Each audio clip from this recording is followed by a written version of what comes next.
Bueno, pues Igualmente. creo que ya estamos, ¿no?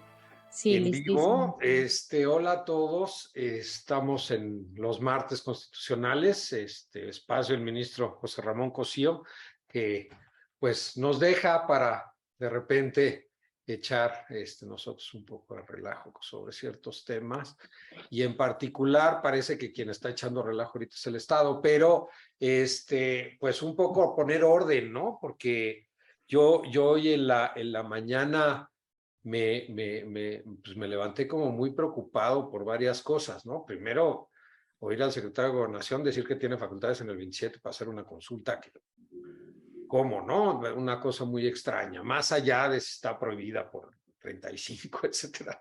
Pues una cosa así como yo tengo facultades. Y más en la tarde en la participación en el Senado, diciendo que el ejército actualmente está muy lejos de aquel ejército del 68 y el 70, y que ya es otro, no es ese mismo, y estamos en una situación completamente distinta, y que las responsabilidades de los individuos en los eventos particulares son responsabilidades de estos sujetos en lo individual y no de la corporación, ¿no? Entonces, que no confundamos las acciones de ciertos individuos con las acciones de la corporación. Y pues evidentemente, más allá de que esto no hace ningún sentido, y que pues básicamente está sesgando la percepción, a mí sí me gustaría poner una condición temporal importante, que es con un pequeño brinco hacia atrás, pero a partir del 2006, a partir de diciembre de 2006, que es muy claro, un inicio de operaciones conjuntas con el ejército en materia de seguridad pública, en particular en el estado de Michoacán, con el inicio de esto, con un trasfondo nada más ahí, un trasfondo jurídico, que es la acción 196 de la Suprema Corte de Justicia, donde viene este criterio extraño, donde ahí ese sí obiter, ¿verdad? Sí es obiter, sobre si las Fuerzas Armadas pueden actuar en colaboración con las autoridades de seguridad pública, en particular en ese caso, para participar en el sistema de coordinación de seguridad pública, no en condiciones operativas, nunca había esta condición, pero posteriormente esta justificación se hizo una justificación genérica, se utilizó por los dos sexenios siguientes como la justificación constitucional de la operación de las Fuerzas Armadas en materia de seguridad pública, con varios intentos de constitucionalización y de legalización de estas actividades, en particular la Ley de Seguridad Interior, que pretendió utilizar el concepto de seguridad interior y mezclarlo con el concepto de seguridad pública como si fueran una cosa similar, donde claramente se dijo que el Congreso no tenía facultades para legislar en la materia, pues esta era un poco la discusión, ¿no? Digo, evidentemente eventos muy complicados como el caso de Ayotzinapa, que claramente afectó totalmente toda una administración, que es la administración pasada, y parece que va a afectar a la administración actual, o sea, de una manera también importante, ¿no? Que no ha sido posible resolverla, que tenemos una cacofonía de voces y de información y de verdades, y el Estado diciendo que no hay verdad y diciendo, o sea, cosas muy extrañas ahí.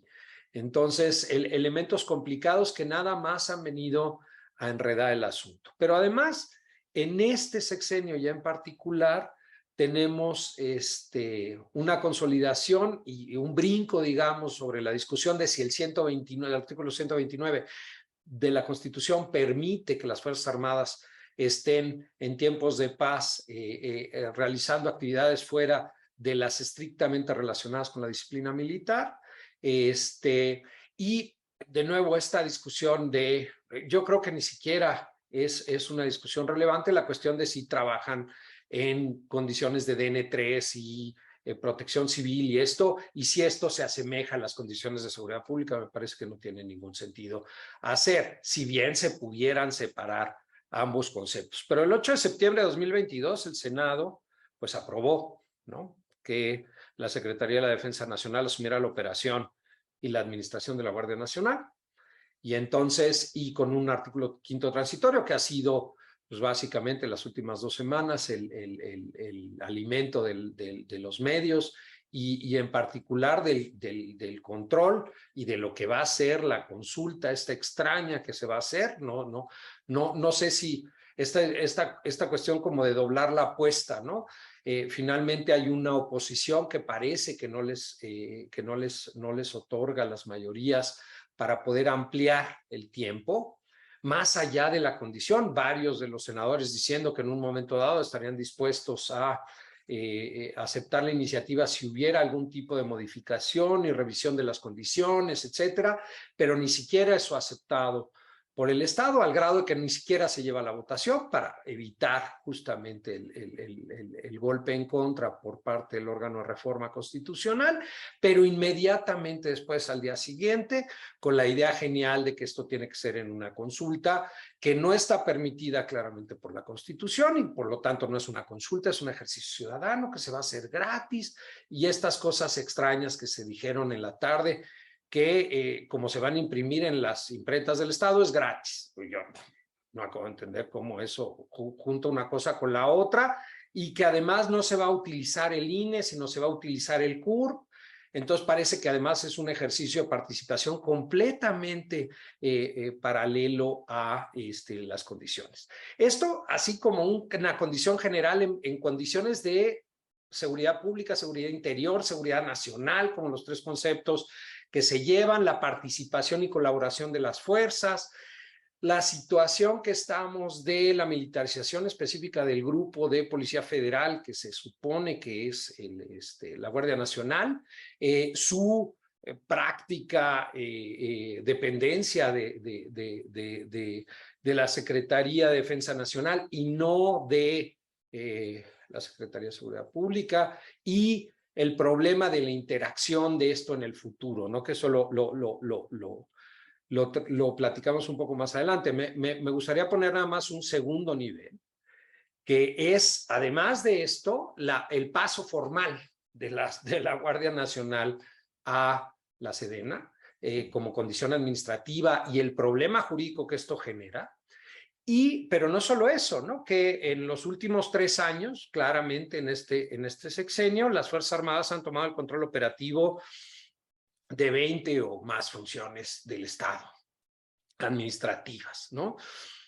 Incluyendo áreas estratégicas, ¿no? Ajenas a la naturaleza castrense, construcción de infraestructura civil, administración de aduanas marítimas y participación, programas sociales, hasta el turismo en las Islas Marías, ¿no? Entonces, funciones que pues evidentemente no están dentro del ámbito y que van a depender de un criterio de si, y hay un criterio previo a la primera sala muy desafortunado, también en materia de comunicaciones, donde en particular en puertos, donde el ministro Medina Mora, el otro era ministro Medina Mora, determinó que hizo un proyecto y se votó por unanimidad de la primera sala, que cuando la Sedena está funcionando como Secretaría de Estado en funciones administrativas, tiene una función civil.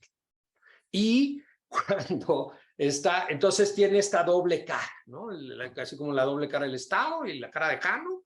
Por un lado es militar y por el otro lado es civil, lo cual evidentemente es una construcción ficticia rudísima, pero que existe como criterio en la Corte y que pudiera ser una salida muy clara para legalizar o constitucionalizar todo esto, ¿no? Entonces, estamos en una situación donde progresivamente se han venido constitucionalizando las cosas. Nuestro grito original del 129 no permite a las Fuerzas Armadas en las calles y en la colaboración, y la posición dura tal vez se ha venido socavando y erosionando con el tiempo, en particular con el 5º transitorio y la posibilidad de la extensión hasta 2028.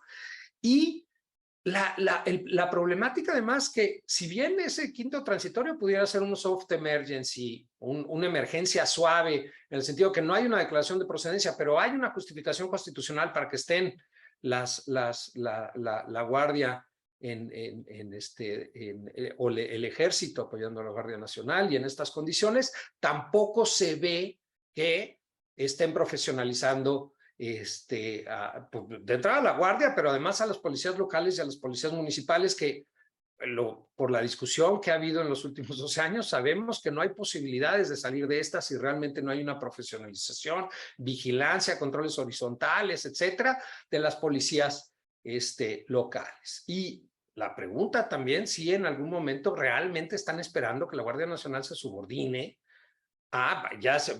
suponer que quitamos el ejército y dejemos solo a la Guardia Nacional, realmente se subordine a las policías locales, donde es donde suceden la mayoría de los delitos, ¿no? Y a las procuradurías o fiscalías locales, ¿no? Al Ministerio Público local, ¿no? Pues les dejo así, está un poco feo, y evidentemente, y en particular con Isabel, también hay un punto ahí de género importante y una perspectiva que no me gustaría dejar de observar, y escuchándote en algunas de tus participaciones, también me parece por ahí, simplemente dejándolo, pero si quieren les dejo abierto ahorita con este panorama un poco fatídico del asunto, y por favor, ¿quién quisiera comenzar? Isabel. Muchas gracias. Pues, a ver, yo creo que sí es muy grave lo que estamos viviendo hoy en día. Sin duda, creo que dabas un panorama, Raúl, como muy claro de lo que está pasando, ¿no? Y cómo principalmente los artículos que se ven afectados es el artículo 21 y el 129. Y creo que un poco para la audiencia sí me gustaría, pues, recalcar para mí cuál es lo más importante, ¿no? O sea, qué es lo que cambia, y después, en una segunda participación, el por qué es tan importante hablar de este tema y por qué no podemos aceptar estas reformas, ¿no? Por un lado, yo creo que este tema que ya mencionabas, las funciones, ¿no? El tema de pasar todas las tareas sustantivas de la Guardia Nacional a la Sedena, creo que es muy, muy peligroso, poniendo, o sea, la organización, operación, distribución territorial, ingreso, formación, capacitación y especialización en el ejército de la Guardia Nacional. Creo que es muy peligroso, sobre todo Data Cívica, Intersecta y X hicieron un informe que se llama Falsas Salvaguardas. Estas la hicieron a los 10 años de la sentencia de Inés y Valentina, mujeres indígenas que fueron violadas por el ejército, y una de las recomendaciones de la Corte Interamericana era realizar capacitaciones en materia de derechos humanos. Y se trató de hacer un informe realmente para obtener nada más información sobre las capacitaciones, sobre qué capacitaciones estaban haciendo, quiénes las estaba dando, y ni siquiera se pudo dar esa información. Entonces, si ya estamos viendo esa opacidad como tal, pues es muy preocupante que por esta parte se dé pues las funciones. Por otra parte, me preocupa mucho que se dé a la Sedena el control directo de la mayoría de los recursos de la Guardia Nacional, ¿no? La Secretaría de Seguridad ahora deberá transferir a la Sedena todos los recursos necesarios para cubrir las erogaciones de concepto de servicios personales y gastos de operación de la Guardia Nacional. Esto me parece gravísimo, ¿no? Incluso en los transitorios, pues podemos ver que el personal naval adscrito a la Marina o que se encuentre asignado a la Guardia Nacional, pasa automáticamente, formalmente a ser parte de la Sedena, ¿no? Entonces, esta transferencia de recursos, pues al final me parece también muy, muy preocupante.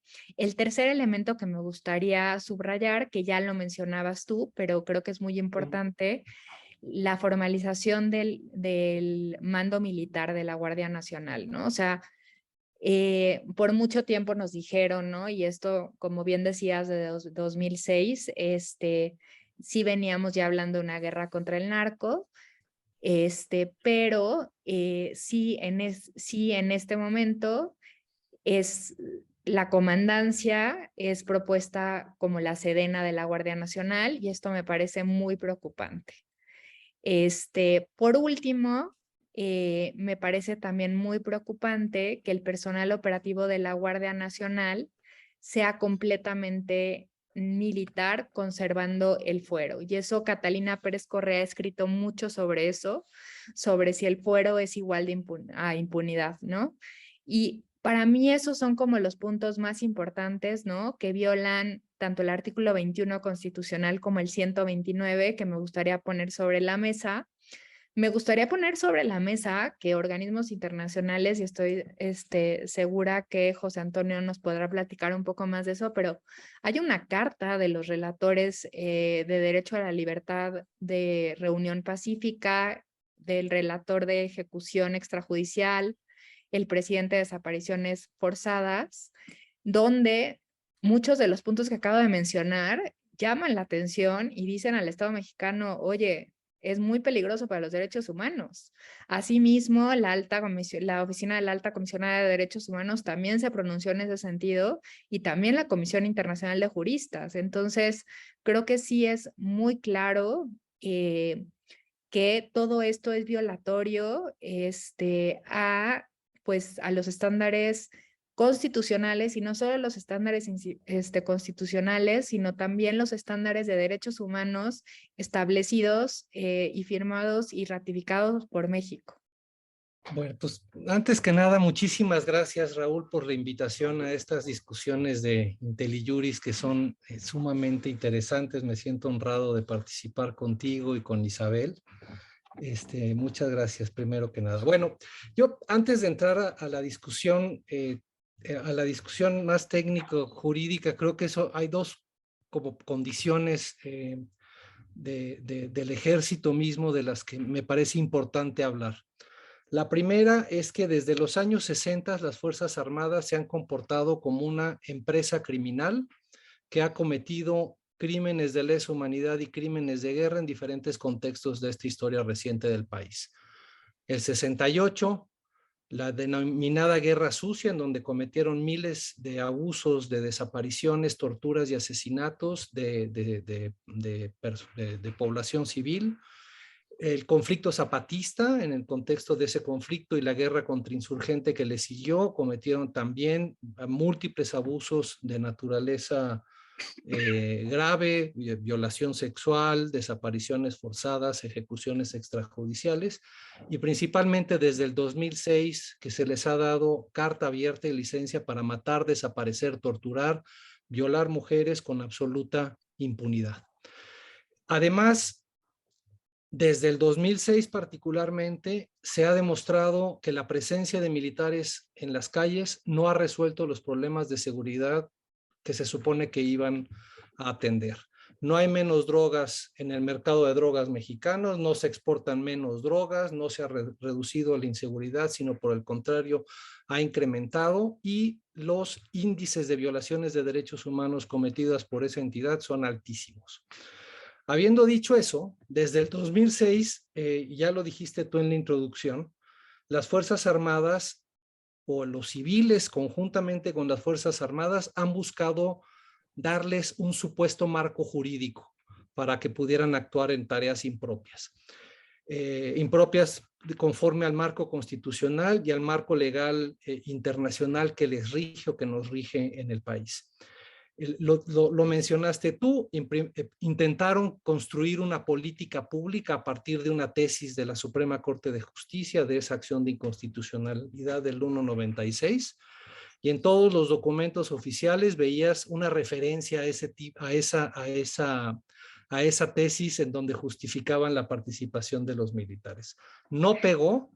Intentaron a la mitad del sexenio de Calderón modificar la Ley de Seguridad Nacional, que tampoco prosperó en el Congreso, y la historia que ya sabemos, la Ley de Seguridad Interior, que fue declarada inconstitucional por la Suprema Corte, y posteriormente, en esos mismos días, que se declaraba inconstitucional la iniciativa de reforma de la Constitución para crear una Guardia Nacional Militar, que no lo lograron, y el resultado fue esa reforma del 2019 en donde se crea una Guardia Nacional Civil, en donde se supone que tiene que ser civil en toda su concepción, desde el mando, la operación, la formación, la integración, lo cual no se ha respetado desde el día 1. Y la otra es que se buscó darle sentido jurídico al artículo 21 al 129 con un artículo 5º transitorio, en donde dice que el Ejecutivo podrá disponer de la Fuerza Armada Permanente para tareas de seguridad pública, siempre y cuando esta participación sea extraordinaria, regulada, fiscalizada, subordinada y complementaria. El presidente al año siguiente emitió un acuerdo en donde desplegó a la Fuerza Armada Permanente a hacer esas tareas sin que estuvieran respetados esos principios del artículo 5º constitucional, y además lo que ya también mencionaste, se les han dado atribuciones que no les corresponden en materia migratoria y en otro tipo de actividades en donde están cometiendo los mismos abusos que cometían antes. Y entonces, teniendo en cuenta que las Fuerzas Armadas tendrían, en mi opinión, dos tipos de escenarios en los que pueden actuar: en tiempos de paz, siempre y cuando se respeten las normas a las que me referí, lo cual no sucede, o en tiempos de conflicto armado, donde se detonaría o se debería de entrar al juego el artículo 29 constitucional para que se diga la temporalidad, la zona geográfica, el tipo de operaciones que van a llevar a cabo y qué tipo de derechos o garantías se pueden suspender en ese contexto, dentro de lo cual, entiendo yo, se podría suspender la garantía de que la participación de militares en seguridad pública lo pueden hacer por ese periodo que establezca el decreto del artículo 29 constitucional, en el entendido que se tendrán que dar avisos a la comunidad internacional, al secretario general de la OEA y al secretario general de la Organización de las Naciones Unidas, porque así lo marcan los dos tratados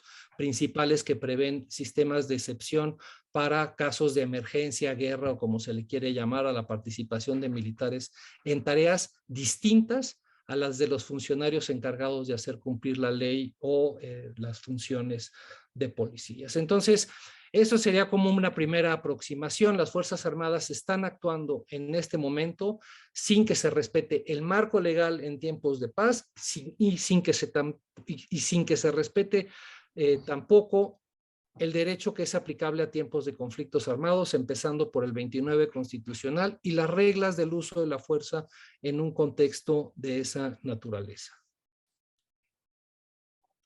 Bueno, pues complicada la situación. Hay una condición y una tensión clarísima. Para no pasar ahorita en particular a la parte administrativa y a todas las otras funciones, porque todas esas funciones desafortunadamente les quedan grandes a las Fuerzas Armadas, ¿no?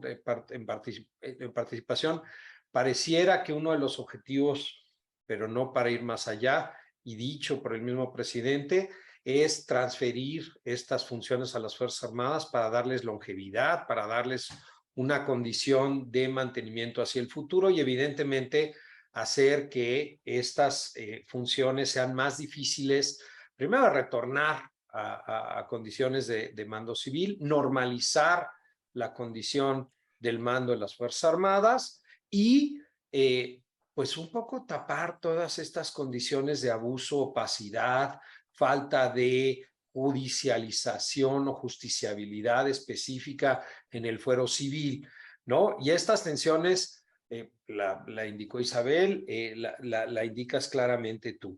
Y otro elemento me parece importante, ¿no? Que es realmente cuando tenemos, tú estuviste involucrado en este asunto y lo conoces bien, de cuando estamos frente a un conflicto armado, cuando no, cuando hay que dar estos avisos y cuando no.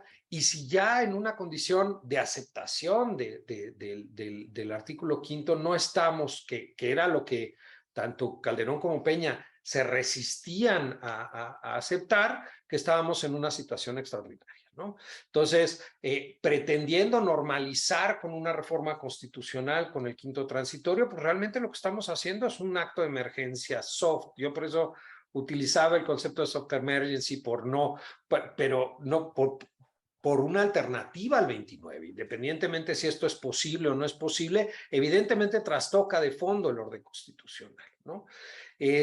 Pero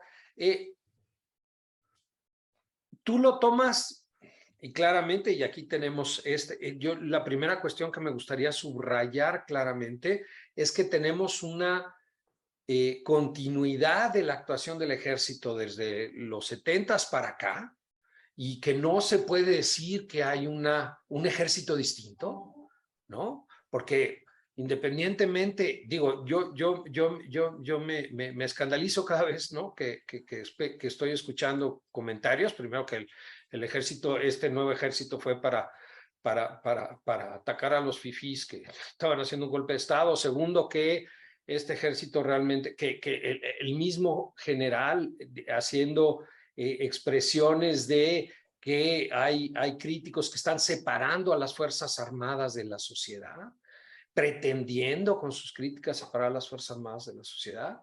Empieza a haber estos avances argumentales y de expresión por parte no solo de la Fuerza Civil, sino de las fuerzas militares ya participando en condiciones civiles, donde empieza ya a haber elementos simbólicos importantes en esta intervención, ¿no?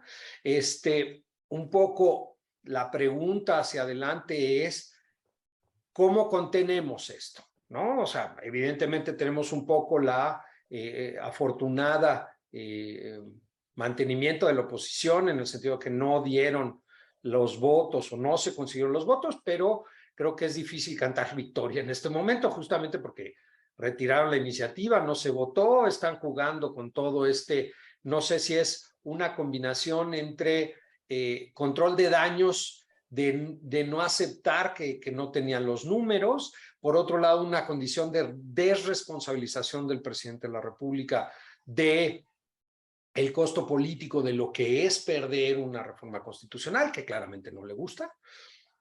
Lo vimos con la reforma a la ley de energía eléctrica, a la reforma constitucional en materia energética, que al no alcanzarla, pues sacó la reforma del litio como un homúnculo ahí extraño que no está agarrado de nada y ¿no? Una cosa muy extraña, pero que ahí anda, ¿no? Y un poco es esta cosa, es una reacción, es un control de daños.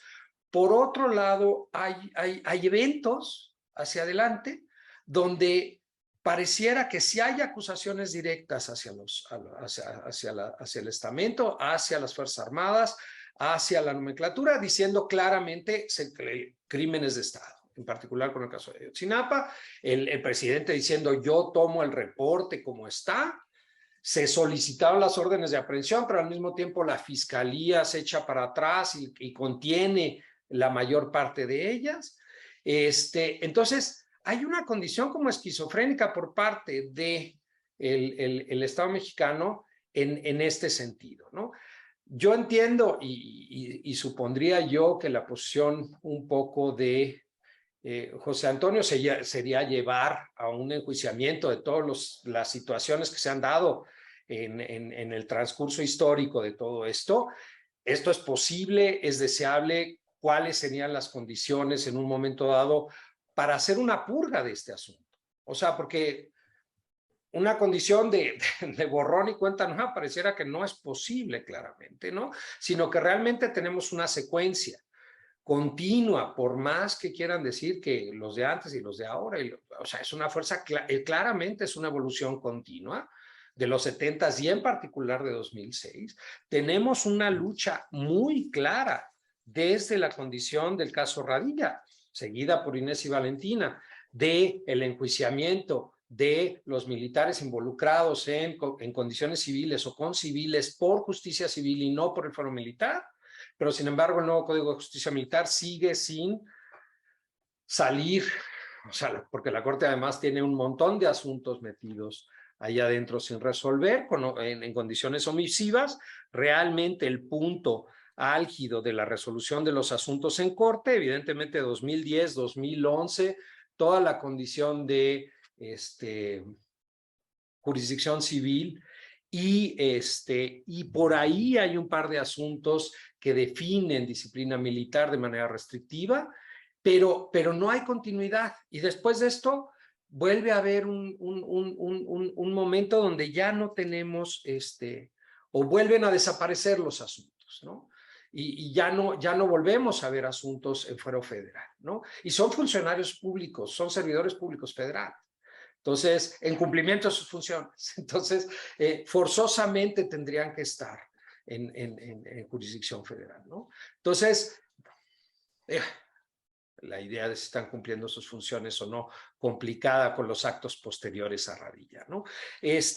Pero, y un poco hacia dónde vamos, José, yo he escuchado mucho la condición de la necesidad de alguna intervención o apoyo internacional, condiciones posteriores para algún mecanismo de transición o transicional en una condición la idea de volver a traer las funciones al mando, en particular las de seguridad pública, pero todas las demás, ¿no? O sea, porque son aduanas, porque son puertos, porque son aeropuertos, porque ya son trenes, porque ya son, ya lo de las Islas Marías ya acaba siendo una broma, ¿no? Pero son las funciones centrales, ¿no? Que estaban trasladándose paulatinamente a comunicaciones y a las secretarías civiles, y de repente de golpe regresan a secretarías con mando militar, ¿no? Volvemos al punto. Le damos otra vuelta al asunto, Isabel. A ver, yo creo que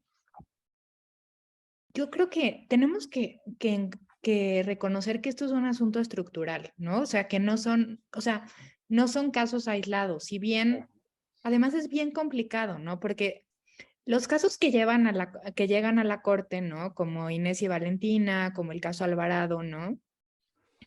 Sobre todo el caso Inés y Valentina son casos de las mujeres perfectas, ¿no? O sea, siempre se está buscando como a la víctima perfecta, ¿no? Dos mujeres que estaban lavando ropa, pero hay mucho, y aquí es donde meto el asunto de género, ha habido una afectación muy importante en la sociedad mexicana en general, ¿no? Y, o sea, aquí la gran pregunta es, que es algo que muchas personas hemos preguntado, es ¿dónde está la evidencia para seguir avanzando, dándoles facultades al ejército cuando no ha funcionado? Y aquí voy a empezar a hablar con números claros, porque creo que es importante como visualizar esto, ¿no? A ver, uno de los principales problemas es las más afectadas en el tema de las detenciones forzadas son las mujeres. El 43% de la población penitenciaria a nivel federal son mujeres y la mayoría es por posesión con fines de comercio. ¿Qué quiere decir esto? Que son las famosas mal llamadas mulas, las que llevan un poco más de lo que se debe llevar y que normalmente vienen en situación de precariedad.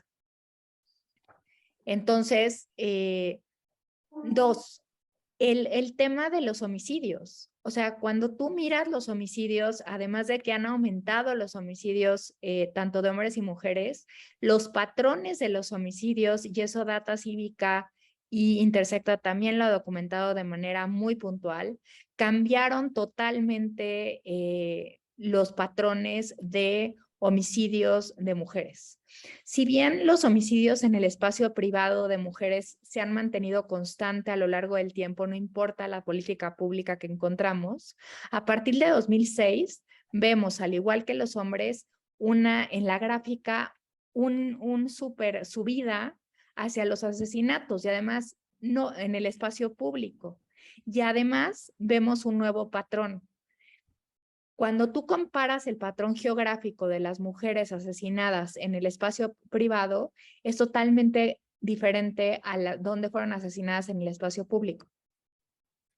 Entonces, y las que están asesinadas en el espacio público coinciden donde son más asesinados los hombres.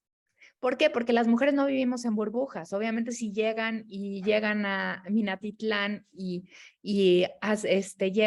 y asesinan a un grupo, pues estamos también las mujeres, ¿no? 3, es muy importante también mirar las detenciones y la tortura. Los números de la Encuesta Nacional de Población Penitenciaria son realmente espantosos. Las mujeres detenidas por la Marina dicen el 41% argumentan no haber sido violadas sexualmente. O sea, estamos hablando de casi la mitad de las mujeres. Las mujeres detenidas por el ejército, 21%, y cuando vemos policía va bajando, ¿no? Asimismo, vemos un aumento en la violencia armada. También la militarización ha permitido que entren mucho más armas al país. Entonces, para mí también, o sea, para poder ver una solución, no podríamos ver solo casos individuales, sino tendríamos que pensar y revertir esta política que sí, empieza con Calderón, estoy totalmente de acuerdo, empieza mucho antes desde Nixon, ¿no? Y tiene una historia mucho anterior, la guerra contra las drogas. Y la verdad es que también aquí yo sí lo quiero decir, la Corte ha tenido una actitud bastante pasiva hacia esto, por un lado, ¿no? Tenemos muchos asuntos de la acción de inconstitucionalidad de la CNDH, tenemos varias controversias constitucionales congeladas y ese silencio también contribuye a que no se logren hacer estos cambios estructurales que no solamente son casos individuales, sino que logran que se regresen y no llegamos al punto donde estamos, porque de cierta manera le estamos dando carta blanca al presidente y al Congreso para que decidan de las Fuerzas Armadas, por un lado. Y por el otro lado, a mí sí me gustaría decir también que fue muy lamentable la posición de la CNDH al decidir no presentar una acción de inconstitucionalidad para esta nueva reforma constitucional. Entonces, también tenemos que mirar las instituciones que están, o sea, porque si bien podemos pensar, y José Antonio es experto en eso, en algo transicional, también tenemos que pensar que los contrapesos que habíamos creado no están funcionando. ¿Y qué vamos a hacer con esto que no está funcionando, no? Entonces, para mí, más allá de ir pensando en crímenes específicos, ¿no? Que si bien tenemos muchos casos, ¿no? O sea, y tenemos muchos casos que incluye también, o sea, porque mucha gente dice, bueno, vayamos solo con policías. Bueno, Atenco fueron policías, ¿no? Entonces, tampoco, o sea, también habría que pensar qué está pasando, ¿no? O sea, también está habiendo un efecto, ¿no? Que tiene que ver con la militarización en las mismas otras fuerzas de seguridad, ¿no? Entonces, tendríamos que ver estos cambios, mirar estas instituciones y estos contrapesos para lograr cambios que también puedan ser transicionales, pero que también se logran mantener a lo largo del tiempo, porque sí ya hay daños que son muy grandes y además vemos, a mí sí me preocupa, y esto es claro, o sea, el presidente cuando tomó posesión en su Plan Nacional de Desarrollo dijo que la guerra contra las drogas era una política fallida. Y ahorita oímos todo el tiempo en el radio que los nazis fueron creados por metanfetaminas, perdón, pero no se me hace aceptable eso. Y parece chistoso, pero no es chistoso. O sea, es la esquizofrenia que mencionabas, Raúl. Entonces, Sí, claro.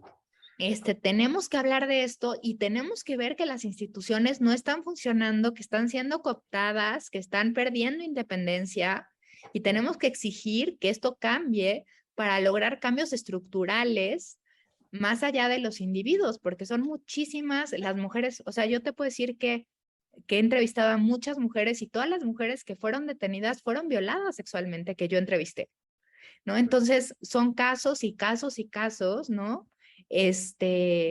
Y los mismos organismos internacionales han hecho estas recomendaciones porque lo ven como algo estructural, entonces sí hay que ponerlo sobre la mesa.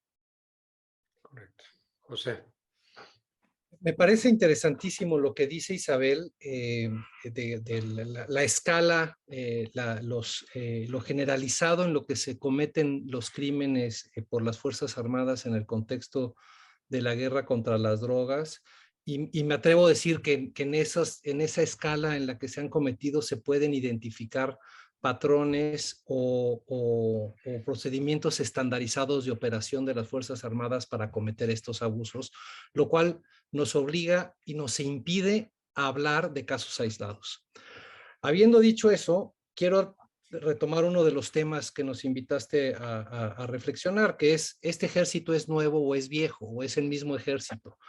Me parece que para que se puedan llevar a cabo ese tipo de crímenes, y aquí sigo al académico que hizo el psicólogo que hizo el experimento de Stanford, Philip Zimbardo, quien él dice que para que estos tipos de crímenes con esta escala y con esta sistematicidad se puedan cometer, y él analiza la cárcel después analiza la cárcel de Abu Ghraib en Irak, tienen que darse al menos 3 condiciones. Uno, el anonimato de quien comete los abusos. Normalmente no se sabe quién fue el militar que detuvo arbitrariamente y que cometió el abuso en contra de la persona, porque no están identificados, y después quienes los entregan a la autoridad son personas distintas a los que detuvieron.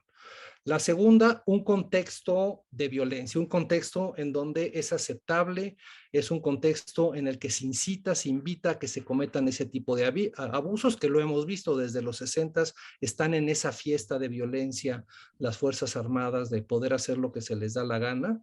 Y lo tercero es la permisividad o la impunidad garantizada por los superiores jerárquicos y por supuesto el aparato de justicia. Y entonces, para que hablemos de unas Fuerzas Armadas que son distintas, tenemos que romper con estos elementos. Y para romper con estos elementos tendrían que pasar 2 cosas. Uno, la depuración de las Fuerzas Armadas, de los funcionarios que han estado involucrados en estos abusos y en otros delitos también igualmente graves, delincuencia organizada, narcotráfico, etcétera, etcétera. Depurarlos, ¿cómo? Pues decir, abriendo los archivos y saben perfectamente quiénes están involucrados y quiénes no. Creo que el caso Ayotzinapa nos permite ver con mucha claridad que lo que sucede al interior de las Fuerzas Armadas es un secreto a voces dentro de las propias Fuerzas Armadas. La otra es cómo quitar a los altos funcionarios que han sido permisivos, que han autorizado, han otorgado su aquiescencia, su autorización, o incluso han ordenado que se cometan estos abusos. Y para eso necesitamos un aparato de justicia que funcione, una fiscalía que funcione. No la tenemos. Nos hicieron creer en este gobierno experto en mentir y en engañar a la opinión pública y a la ciudadanía, que la Fiscalía Especial para el caso Ayotzinapa iba a ser la punta de lanza para empezar a enseñarnos cómo sí se puede hacer justicia en el país. El caso más importante que ha tenido los reflectores de la opinión pública, que se le han invertido muchísimos recursos, una comisión interamericana que pone un grupo de expertos independientes, Naciones Unidas firma un convenio con México para poder apoyar en esa investigación, se crea una comisión intergubernamental que le dicen Comisión de la Verdad, pero es una comisión intergubernamental para el caso, que traiciona a sus integrantes porque el presidente de la comisión, de manera aislada, autónoma, emite un informe que no conocían las víctimas, se publica el informe testado cuando se supone que es un informe de la Comisión de la Verdad, que se supone además que era una comisión que no tenía fines judiciales, y de repente todo eso se voltea patas para arriba. El fiscal dice que el informe es su fuente de información para poder acusar o retirar acusaciones ante el Poder Judicial, y lo que tenemos es que ni la fiscalía que se creó, ni la Comisión de la Verdad que se creó, ni nada de lo que nos prometieron de que no iba a haber impunidad en el caso más importante se está cumpliendo. El resto de los casos, de los cientos de miles de casos de desapariciones, torturas y ejecuciones, seguirán esa misma suerte o una mucho peor. Entonces, en tanto no tenemos esa fiscalía que necesitamos para que se investiguen los delitos de las Fuerzas Armadas, es en donde entra la necesidad de buscar ayuda internacional. Y esa ayuda internacional solamente se me ocurren las 2 vías que el derecho comparado y la experiencia comparada nos ofrece. Uno, la Corte Penal Internacional, de la cual ya somos parte, se podría encargar de los más altos responsables de este tipo de abusos. Y el otro es buscar algún tipo de mecanismo que se les llaman híbridos o mecanismos internacionalizados, en donde la comunidad internacional nos presta expertos, jueces, fiscales, para que nos eduquen, nos enseñen, nos entrenen a hacer este tipo de investigaciones, nos garanticen o nos ayuden a contar con las garantías institucionales para que no puedan llegar los Gertz Manero a decirles a los Omar Trejos que ya no sirven para nada, hacerlos a un lado, invisibilizarlos, hacerles el gaslighting y hacer una acusación con la gente especial, dejando a un lado a la gente especializada. Entonces, un tipo de mecanismo de eso, como se hizo en Guatemala con la CICIG, pero para este tipo de abusos de derechos humanos, algo como se hizo en Camboya o algo como se hizo en Kosovo o en Timor del Este, podrían ser modelos de los cuales México podría aprender. Claramente con este gobierno no podemos esperar absolutamente ninguno de los escenarios que podemos ver como importantes para combatir la impunidad, porque claramente lo que yo veo es que a partir de ahora va a haber una cerrazón, una protección mayor al ejército para seguir engañándonos o intentar engañarnos de que es un nuevo ejército que no comute esos abusos, porque es un pueblo uniformado y esa serie de discursos vacíos que no sé a quién realmente le lleguen y le convenzan. Entonces, pues lo que tendremos que seguir es, como dice Isabel, exigiendo que haya este tipo de mecanismos, que tengamos una fiscalía independiente y que esperemos a ver si los próximos gobernantes se dignan a poder instrumentar una política de esta naturaleza, o la Fiscalía de la Corte Penal Internacional inicia una investigación y eso sacude las voluntades al interior del país. Porque además claramente el sistema de casos individuales, tanto de Naciones Unidas como de la Comisión Interamericana de Derechos Humanos, no nos va a resolver el problema. Tú ya lo mencionaste, ya lo mencionó Isabel, tenemos numerosas sentencias en contra de las Fuerzas Armadas en los diferentes escenarios a los que me referimos, lo que nos hemos referido anteriormente, y las sentencias en lo que se refiere a la depuración de las Fuerzas Armadas sigue intacto. Ha habido, creo que, un proceso penal en uno de los casos, no sé si de Inés o Valentina, Inés Fernández Ortega o Valentina Rosendo Cantú, en donde se procesaron a un par de militares. En el resto, impunidad absoluta. Y el caso Radilla, que es el caso más importante, entre comillas, que ha llegado a la Suprema Corte de Justicia de la Nación, que ha hecho toda una serie de reformas estructurales de cómo se entiende el derecho internacional y cuál es el rol de los jueces respecto del mismo, que tú lo conoces mejor que nadie, Raúl. Pues no ha sido suficiente esa sentencia y esos cambios internos para que metan a una sola persona a un proceso penal. Entonces, esto sería como mi primera aproximación a la mentira que nos replican todas las mañanas de que el pueblo uniformado es un nuevo ejército y que este ejército ya no comete abusos. Me encanta. Y además preciso y claro y digo, contundente frente a la condición de evitar, ¿no? Entonces, creo que frente a lo que estamos seguimos en una condición de resistencia mucho más compleja de lo que estaba. Curiosamente, creíamos que estábamos en una situación compleja y estamos en una situación aún más compleja, porque ha penetrado aún más las condiciones de militarización en el Estado, ¿no? Al grado de pretender normalizarse. Y yo creo que va a ser el discurso generalizado, por lo menos desde el gobierno, en lo que le resta, ¿no? Y muy posiblemente en la continuación, porque tampoco se ven salidas específicas o se ven salidas alternativas que realmente, donde esto realmente sea una política central, lo cual es preocupante, porque entonces, ¿cómo logramos que finalmente, porque voltean y te dicen, las Fuerzas Armadas están en un porcentaje de legitimidad superior a cualquier otra de las instituciones? Claro, hay una confusión específica sobre qué es seguridad interior, seguridad nacional, seguridad pública, y hasta una confusión ya entre Fuerzas Armadas y policía, ¿no? Entonces, ya hay una condición donde cómo se logra que esto pueda ser un elemento de política que lleve a una condición decisional. Esto es porque o una de dos, o tenemos un político que solito saca esto como un elemento de su política, además emboscado para que eventualmente cuando llegue al gobierno lo saque como un elemento, lo cual suena extraño.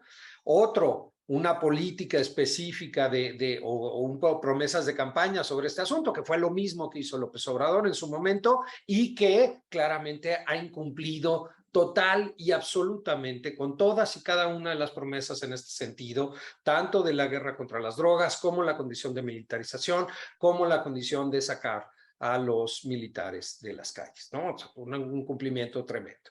Y tercero, ¿cómo hacemos para tener elementos de contención específica? Entiendo que son condiciones estructurales, Isabel, pero se refleja en casos individuales y claramente en porcentajes ya, increíblemente ya no aceptables en una situación de normalidad, ¿no? Entonces, aceptar que estamos en una situación ya de conflicto, de armado, de una condición clara y abierta, y entonces, ¿cuáles serían los mecanismos inmediatos y de emergencia para poder contener este tipo de condiciones y que no se siga afectando a la población civil en las proporciones que se está afectando, ¿no?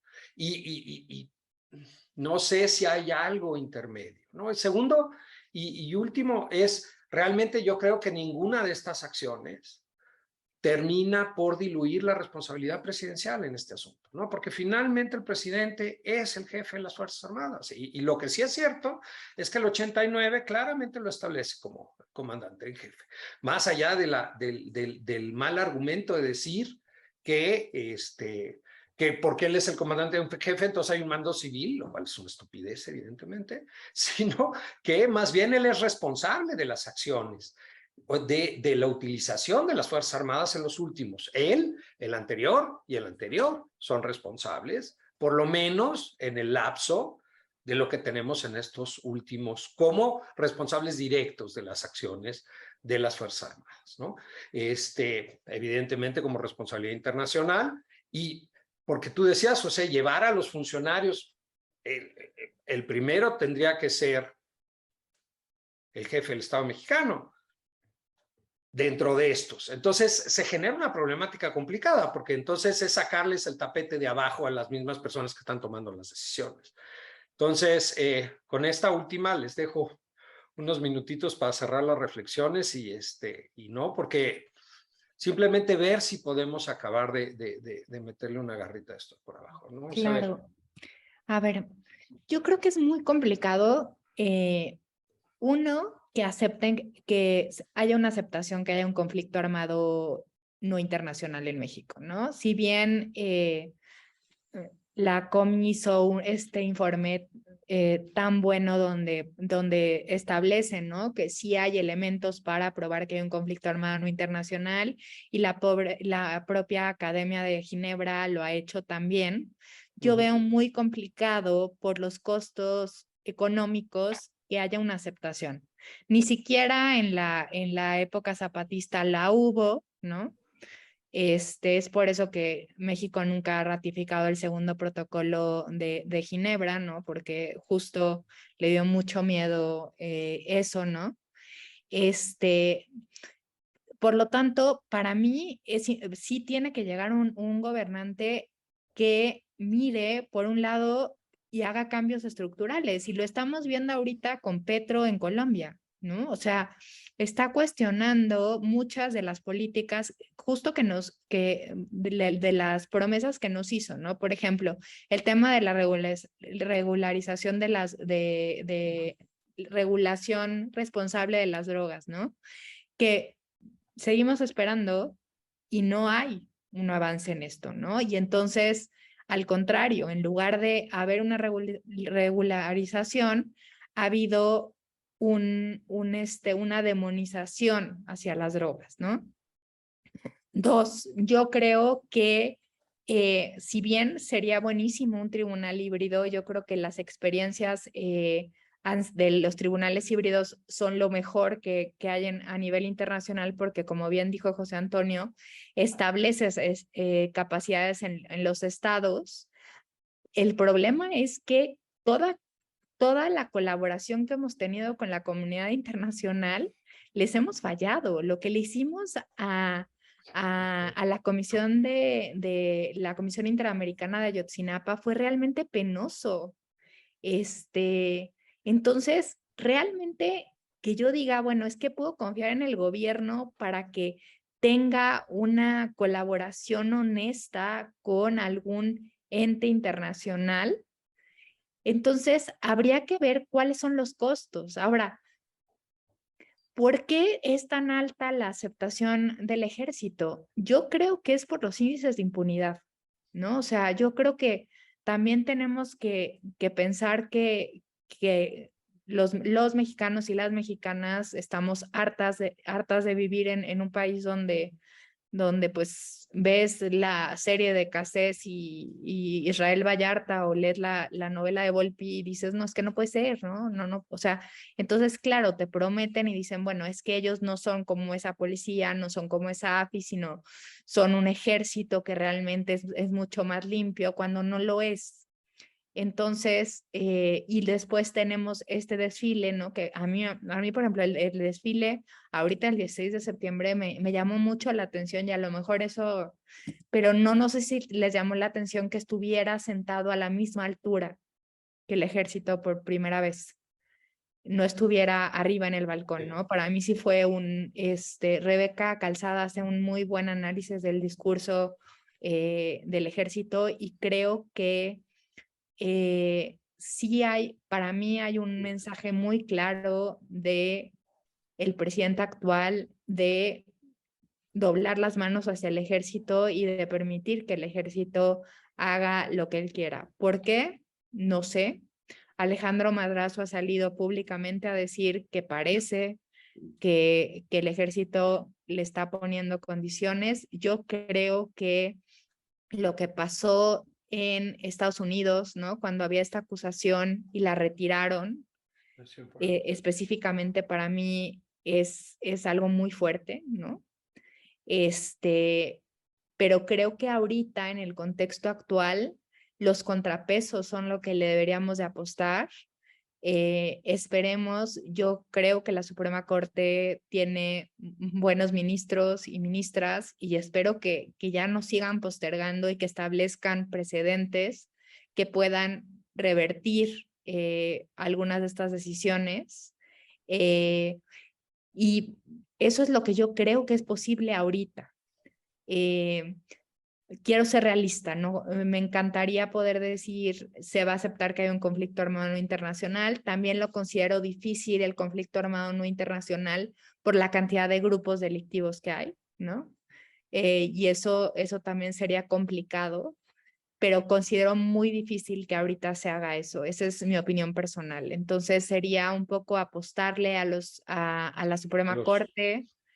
Al final la CNDH sí metió una primera acción de inconstitucionalidad, ver qué se responde de esto, y como ciudadanos y ciudadanas organizarnos, ¿no? O sea, por ejemplo, desde X nosotras metimos un amparo contra la ley de la Guardia Nacional, justo argumentando que como siendo una organización de mujeres nos afecta el interés y nos los desecharon diciendo que no teníamos interés como tal, pero México Unido contra la Delincuencia ha promovido muchos amparos y creo que ese es otro camino importante que se puede hacer para promover estos cambios estructurales. Eso es lo que veo más realista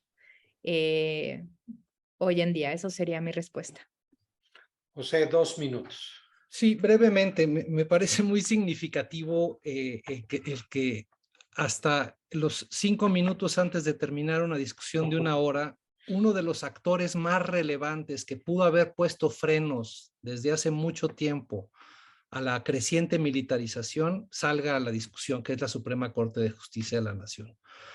Ha sido una observadora lamentable de lo que ha estado pasando en el país en los últimos años. Desde 2014 que se aprobaron las reformas al Código de Justicia Militar, que se presentaron acciones de inconstitucionalidad en contra de esas reformas, porque además de que fue incompleta para cumplir con las obligaciones internacionales de México en materia de impartición y procuración de justicia cuando se trata de violaciones de derechos humanos, amplió las atribuciones de las Fuerzas Armadas, crearon una policía militar ministerial y luego a los pocos meses se presentó un código de procedimientos penales militares. Ambos están bajo la consideración de la Suprema Corte de Justicia de la Nación hace más de 8 años que no han resuelto. Las leyes reglamentarias de la reforma constitucional de la Guardia Nacional, salvo la del uso de la fuerza, que fue una muy mala resolución sobre lo que se refiere al uso de la fuerza por las Fuerzas Armadas en tareas de seguridad pública, siguen sin resolverse.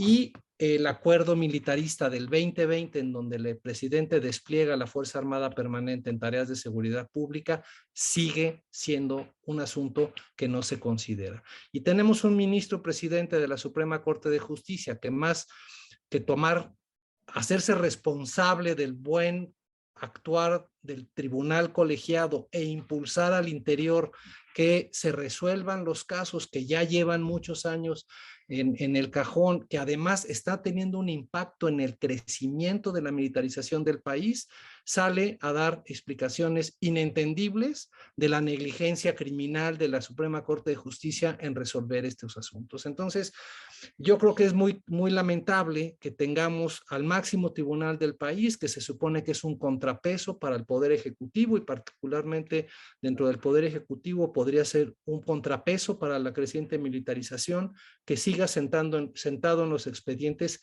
sin decir absolutamente nada. Entonces, creo que la apuesta sí debe de ser para que la Suprema Corte de Justicia se pronuncie en el sentido que sea, para que sepamos que sí, de qué lado están parados los ministros, y que además eso nos dé pues, la claridad de a dónde tenemos que ir a tocar puertas para que las cosas se muevan en México.